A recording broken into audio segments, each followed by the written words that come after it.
नमस्कार, हर खबर हरियाणा देख रहे हैं आप और आपके साथ मैं हूं सपना दीपक मदेशिया। बुलेटिन का आगाज करेंगे। पेरिस ओलंपिक 2024 में बाहर होने के बाद हरियाणा की कुश्ती खिलाड़ी विनेश फोगाट ने संन्यास ले लिया है।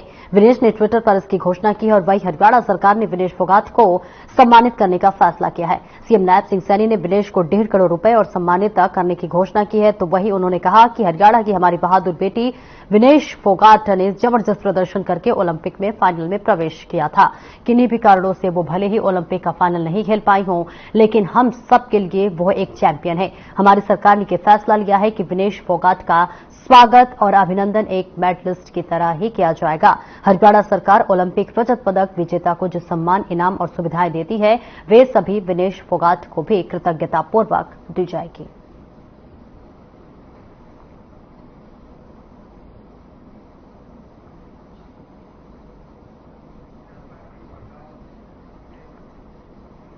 वही भारतीय संस्कृति के प्राचीनतम त्योहार हरियाली तीज को हरियाणा राजभवन में बड़े ही हर्षोल्लास के साथ और उमंग के साथ मनाया गया। हरियाणा के राज्यपाल बंडारू दत्तात्रेय ने दीप प्रज्वलित कर सांस्कृतिक कार्यक्रमों का शुभारंभ किया और इसके साथ ही राज्यपाल बंडारू दत्तात्रेय ने नागरिकों को तीज की शुभकामनाएं दी और सबके सुखी और स्वास्थ्य जीवन की कामना की। उन्होंने कलाकारों की प्रस्तुति से खुश होकर उन्हें 3 लाख रुपए की राशि पुरस्कार स्वरूप प्रदान की घोषणा की है। वहीं तीज के मौके पर कलाकारों ने शानदार प्रदर्शन किया। लोगों ने कार्यक्रम का भरपूर आनंद उठाया। वहीं इस दौरान महिलाओं ने सावन के गीतों के संग झूलों का लुत्फ उठाया।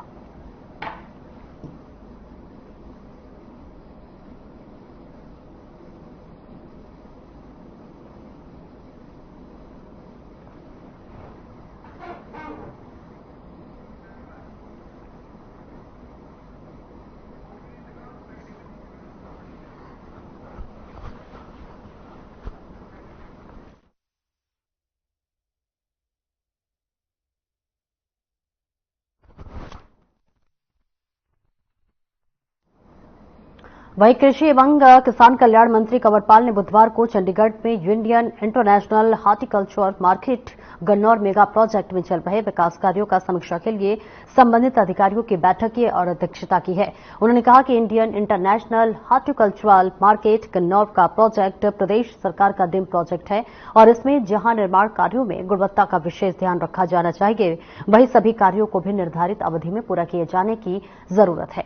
उन्होंने अधिकारियों से इस प्रोजेक्ट में चरणबद्ध तरीके से हुए कार्यों के विस्तार से समीक्षा की और कहा कि इसको पूरा करने में धन की कमी नहीं रहने दी जाएगी।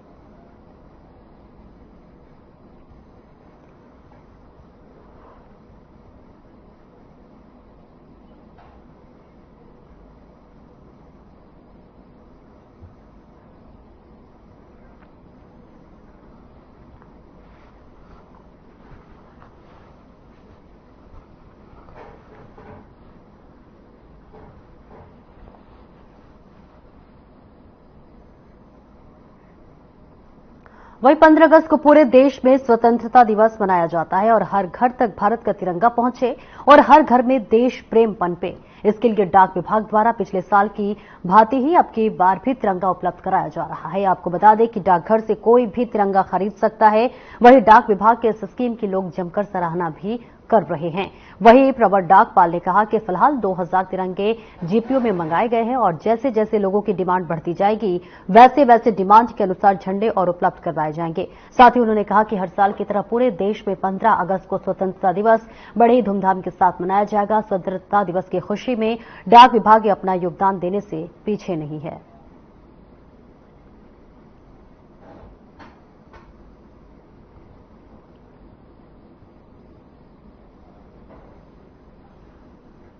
मुझे पता लगा था कि डाकघर में तिरंगा मिल रहा है, तो पिछले साल मैंने तिरंगा लिया था यहाँ से और बड़ा ही अच्छा लगा कि अपने घर पे जैसे ही लगाया तो उसमें देशभक्ति की भावना जागृत होती है। वैसे भी तिरंगा जो है हमारे देश की आन बान और शान है। ये हम सबका कर्तव्य भी बनता है और फर्ज भी है कि हम अपने घर पर तिरंगा लगाएं।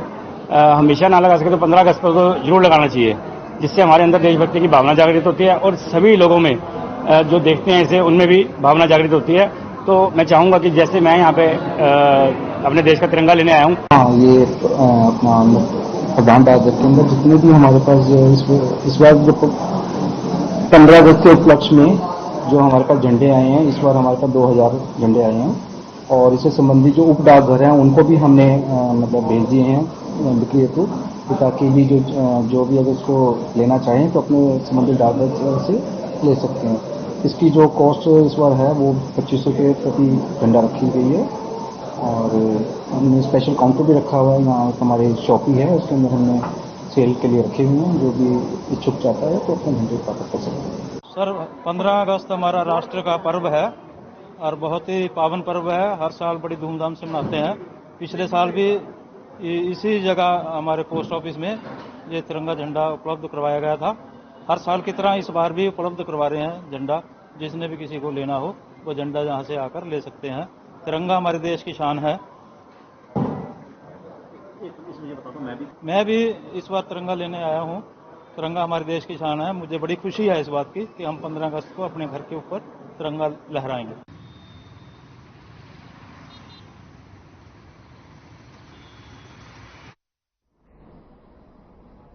हरियाणा की महिला पहलवान विनेश फोगाट के ओलंपिक में डिस्क्वालीफाइड होने के बाद पूरा देश निराश है, क्योंकि सिर्फ एक कदम मेडल से दूर होने से देश की जनता को विश्वास ही नहीं हो रहा है।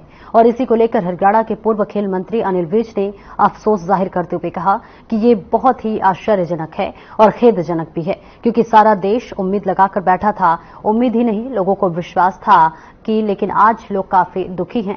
तो वहीं विज ने विपक्ष को भी इस बात के लिए नसीहत दी है और कहा कि खेल को खेल रहने देना चाहिए।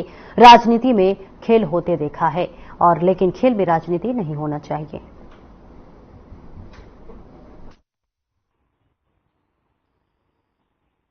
और खेदजनक भी, सारा देश आज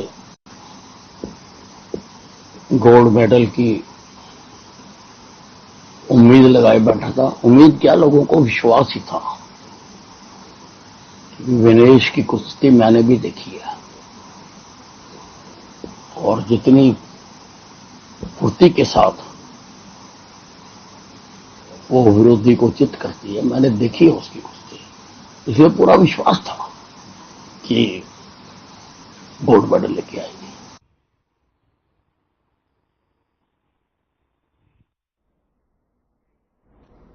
झज्जर में इनेलो बसपा के संयुक्त कार्यकर्ता सम्मेलन का आयोजन किया गया है, जिसमें इनेलो विधायक अभय चौटाला ने शिरकत की। इस दौरान उन्होंने पेरिस ओलंपिक में वजन ज्यादा बढ़ने की वजह से डिस्क्वालीफाइड की गई विनेश फोगाट के मामले में अभय चौटाला ने बड़ी तल्ख टिप्पणी की है। उन्होंने कहा कि हर फेडरेशन में अपने नियम होते हैं, लेकिन इतनी बड़ी नाइंसाफी किया जाना बेहद गलत है। उन्होंने कहा कि केंद्र सरकार और खासकर खेल मंत्री को इस मामले में हस्तक्षेप करने की जरूरत है और उनके अनुसार इस गलत फैसले से देश का तो नुकसान हुआ ही है, साथ ही हरियाणा का भी बहुत बड़ा नुकसान हुआ है। और इसी के साथ आपको बता दें कि अभय चौटाला विरोधियों पर निशाना साधने से भी नहीं चुके।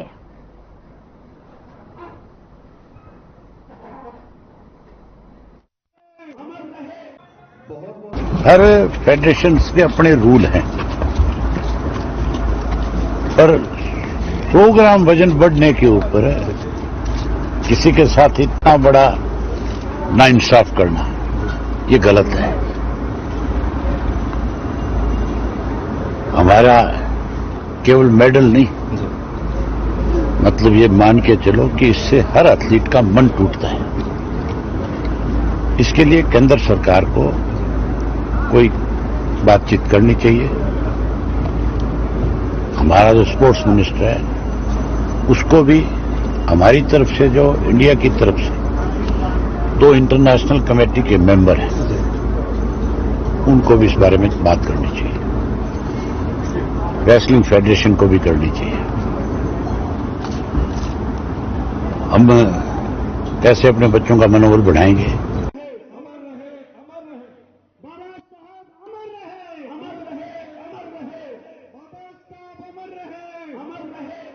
बहुत बहुत धन्यवाद हम सभी।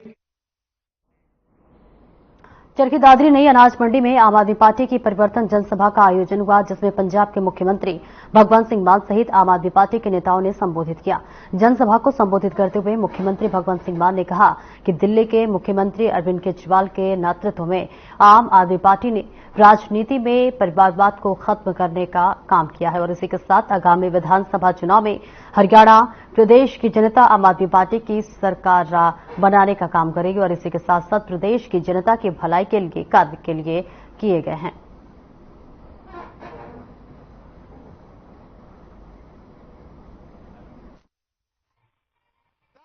आपने इतने सालों की राजनीति में हरियाणा के अंदर हर पार्टी को वोट देके देख लिया।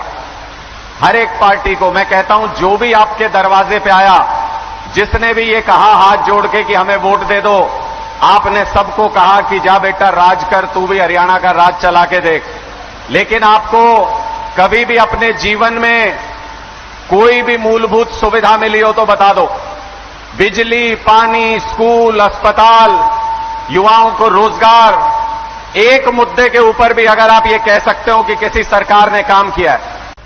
दोस्तों, कोई राजनीतिक भाषण देने तो आए नहीं हम तो आम बंदे हैं जी, आम घरों से निकले हुए हैं। अरविंद केजरीवाल जी ने एक पार्टी बनाई रामलीला ग्राउंड दिल्ली से कि चलो एक पार्टी ऐसी भी बनाते हैं जिसमें आम लोग हों, जिसके मेंबर आम घरों के बेटे बेटियां हों। नहीं तो कांग्रेस, भाजपा या दूसरी पार्टियों में नेताओं के बेटे बेटियां।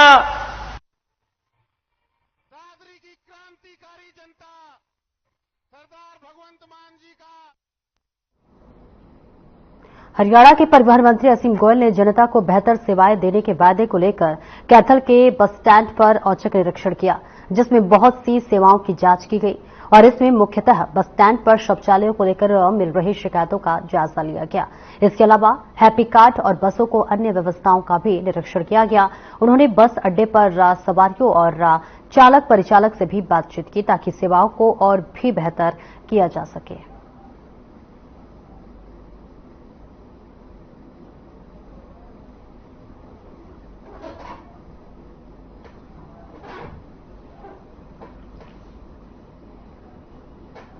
हरियाणा पहला राज्य है पूरे भारत के अंदर जिसने एक ऐसी योजना आरंभ की है माननीय मुख्यमंत्री जी ने, और उसी के निरीक्षण के लिए कि कितने कार्ड जो हैं बंट गए हैं, कितने एनरोलमेंट डेली हो रहे हैं, उसका जायजा लेने के लिए मैं आज यहाँ आया था। और टॉयलेट्स की एक बड़ी शिकायत आती है, क्योंकि हमने तो ये सोचा है कि जहाँ पर हमारी खुद की माँ बहन भी जाके उस टॉयलेट को यूज कर सके तो ऐसे टॉयलेट होने चाहिए।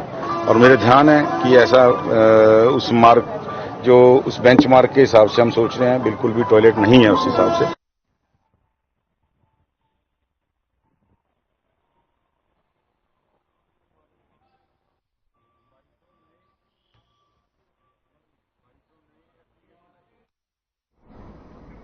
और खबर कुरुक्षेत्र से है, जहां पर हरियाणा वर्कर्स यूनियन के पदाधिकारियों की बैठक आयोजित हुई, जिसमें अपनी मांगों को लेकर पिछले काफी लंबे समय से प्रदर्शन कर रहे पीडब्ल्यूडी के तीनों विभागों के कच्चे कर्मचारियों ने सरकार को चेतावनी दी है। कर्मचारियों का कहना है कि इस बार लड़ाई आर पार की होगी। आपको बता दें कि यूनियन के राज्य प्रधान कुलवंत शर्मा ने कहा कि पीडब्ल्यूडी के तीनों विभागों के कच्चे कर्मचारी पिछले काफी लंबे समय से अपनी मांगों को लेकर प्रदर्शन कर रहे हैं और बार बार सरकार को प्रशासन के माध्यम से चेताया भी गया। साथ ही बीते दिनों 22 जुलाई से लेकर 2 अगस्त तक प्रदेश के हर जिला सचिवालय में प्रदर्शन करते हुए उपायुक्त के माध्यम से मुख्यमंत्री को 21 सूत्रीय मांग पत्र भी दिया, लेकिन कोई सुनवाई नहीं हुई। तो वहीं शर्मा ने सरकार को चेताते हुए कहा कि 10 अगस्त तक नहीं मानती तो 11 अगस्त को बड़ा आंदोलन किया जाएगा।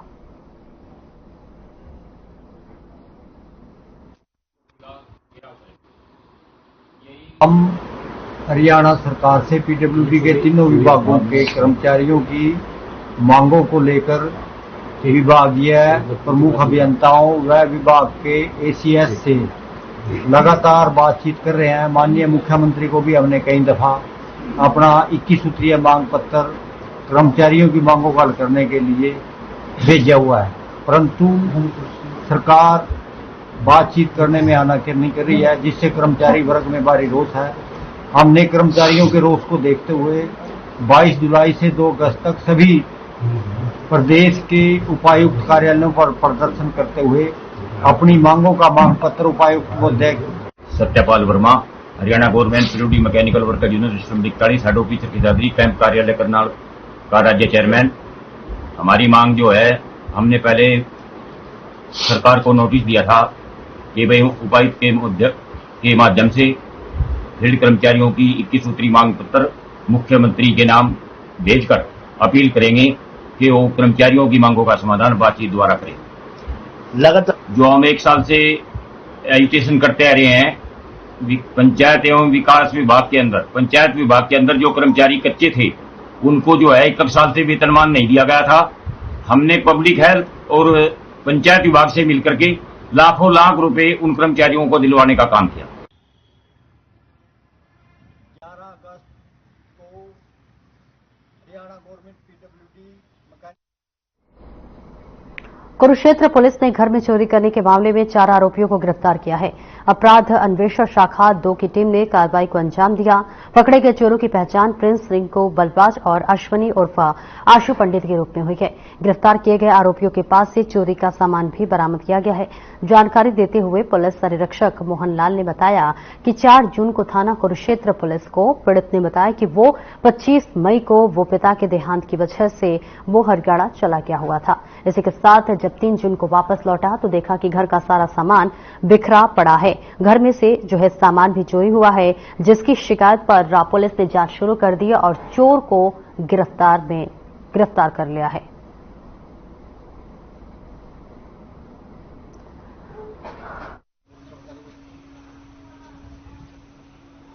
इसमें हमने एक चोरों का बहुत बड़ा गिरोह हमने काबू किया है और इस गिरोह ने फिर जो कुरुक्षेत्र एरिया में इन्होंने जो वारदात करी है, उन्होंने काफ़ी वारदातों के बारे में खुलासा किया है और उन्होंने कबूल किया है कि पिछले फरवरी माह से ये लगातार सक्रिय हैं और 2-4 दिन छोड़ के कहीं ना कहीं कुरुक्षेत्र में चोरियों को अंजाम देते हैं, घरों में चोरी करते हैं। जिस भी घर पे ताला लगा होता है उस घर में ताला तोड़ के घुस जाते हैं और फिर आराम से उसमें चोरी करते हैं। तो इनको देखता होता है कि ये घर वाले ताला लगाकर कहीं गए हुए हैं।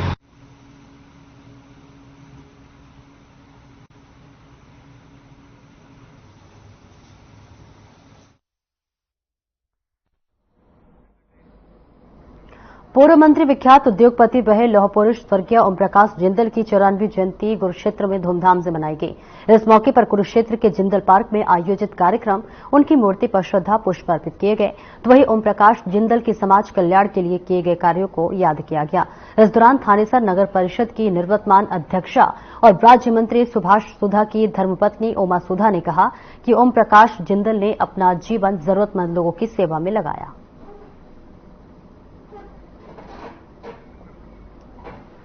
तो स्वर्गीय ओम प्रकाश जिंदल की देखिए जयंती मनाई गई और ये जो कार्यक्रम आयोजन किया गया वो जिंदल पार्क में किया गया और वहीं इसी के साथ साथ लोगों ने जिंदल को श्रद्धा सुमन अर्पित किए, उन्हें श्रद्धांजलि दी। पुष्प माला उनकी मूर्ति पर चढ़ाते हुए उन्हें श्रद्धांजलि व्यक्त की गई है। ओपी जिंदल जी की 94वीं जयंती के अवसर पर मैं उनको शत नमन करता हूँ, प्रणाम करता हूँ, सलाम करता हूँ। इस्पात जगत के पुरोधा महान परम योगी जिन्होंने शून्य से शिखर तक का सफर तय किया और कभी भी चुनौतियों से पीछे नहीं हटे, उनका जीवन संघर्षमय रहा और सदा ही उन्होंने अपने जीवन में प्रेरणादायी कार्य किए और अब उनके अधूरे सपने को पूरा करने के लिए उनके सुपुत्र नवीन जिंदल जी दिन रात एक किए हुए हैं। हम सब जानते हैं कि किस तरीके से जिंदल साहब हमारे यहाँ से भी विधायक रहे और उसके बाद माता जी भी हिसार से रही और उसके बाद हमारे नवीन भाई जी यहाँ से सांसद के रूप में पूरा दिखता है कि किस तरीके से जिंदल साहब ने समाज की सेवा करी और उनके बेटे नवीन जी ने भी उनके कदमों के ऊपर कदम रख दिए। मैं तो बाबूजी का जीवन भी धन्य मानती हूँ कि ऐसा सपुत्र मिला जो उनके कार्य को आगे लेके जा रहे हैं और समाज की सेवा कर रहे हैं। मैं आज बाबूजी के जन्मदिवस पर सबको बहुत बहुत बधाई देती हूँ।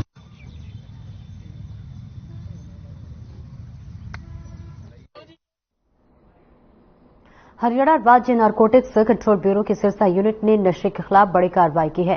सिरसा में एक सफेद कार से 1 क्विंटल 1 किलो 200 ग्राम डोडा पोस्त और एक अवैध पिस्तौल 12 बोर और 4 जिंदा कारतूस बरामद किए गए हैं। आपको बता दें कि मुखबिर के सभी पत्रकार और छायाकार बंधुओं को मेरी एनसीबी यूनिट के अंदर हार्दिक स्वागत है। मैं आपको हमारी यूनिट की तरफ से एक छोटी सी जानकारी है, वैसे तो बड़ी वो नहीं है। हमारे एडीजीपी साहब ओपी सिंह जी नारकोटिक्स के चीफ हैं, उनकी एक शाखा का हम निर्वाह कर रहे हैं और उस शाखा को निर्वाह करते हुए हमें इस यूनिट के अंदर हमारे एक तरसेम सब इंस्पेक्टर ने कल बहुत ही बड़ी अच्छी उपलब्धि हासिल की है। उस टीम ने 1 क्विंटल डोडा पोस्ट पकड़ के 3 आरोपियों को गिरफ्तार किया है। अमनदीप, प्रदीप और जसवंत रोड़ी सिरसा के रहने वाले हैं। और इस बुलेटिन में इतना ही। खबरों का सिलसिला आगे भी जारी रहेगा। नमस्कार।